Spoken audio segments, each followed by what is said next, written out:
No século XI a.C., na terra de Canaã, os israelitas, outrora chamados hebreus, foram dominados por um povo vizinho chamado filisteus, também conhecidos como povos do mar.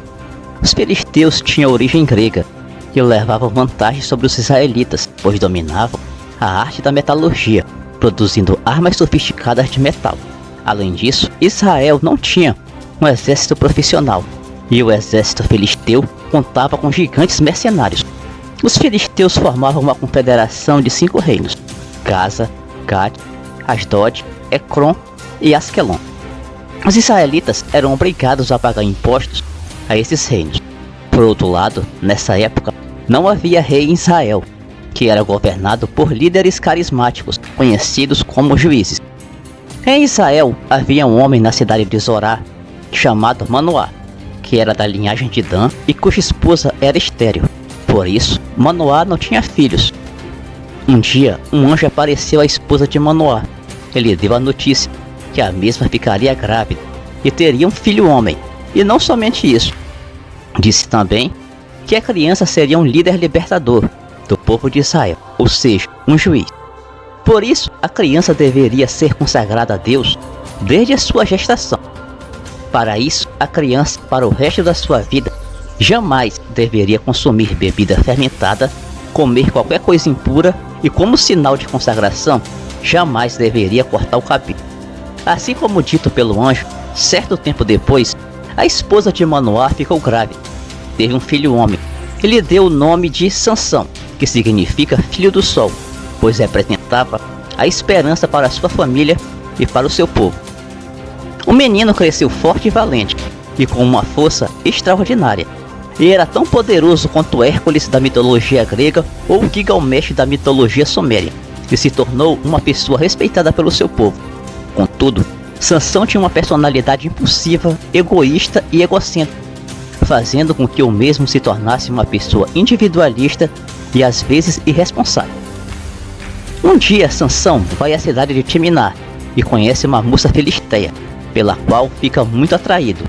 Ao retornar à sua casa, Sansão insiste com seus pais para que a peçam aquela moça filisteia como sua esposa. Inicialmente, os pais de Sansão não concordam, pois a moça é filisteia, ou seja, inimigo de Israel. Além disso, na lei dos hebreus, o casamento com estrangeiros era algo proibido.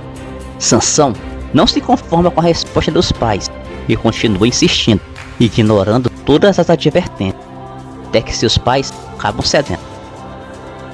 Alguns dias depois, Sansão e seus pais vão à cidade de Timná falar com a família da moça. No caminho, Sansão afasta-se de seus pais e entra nas plantações de uva, quando então o leão faminto lhe sai ao encontro. Sansão, com a sua força extraordinária, domina e mata o leão com grande facilidade. Porém, não conta nada a seus pais e prossegue viagem, como se nada tivesse acontecido. Após falarem com a família da moça, Sansão e seus pais retornam para casa, em Zorá.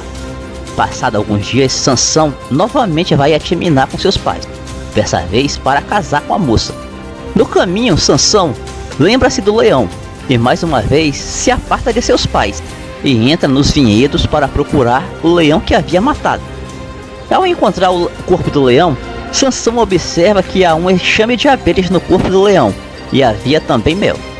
Conforme as orientações do anjo, Sansão não poderia comer alimentos impuros. Contudo, Sansão toma um pouco daquele mel e leva também aos seus pais.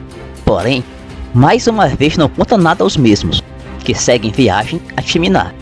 A festa de Sansão dura 7 dias, e com exceção de Sansão e seus pais, todos os convidados do casamento eram filisteus.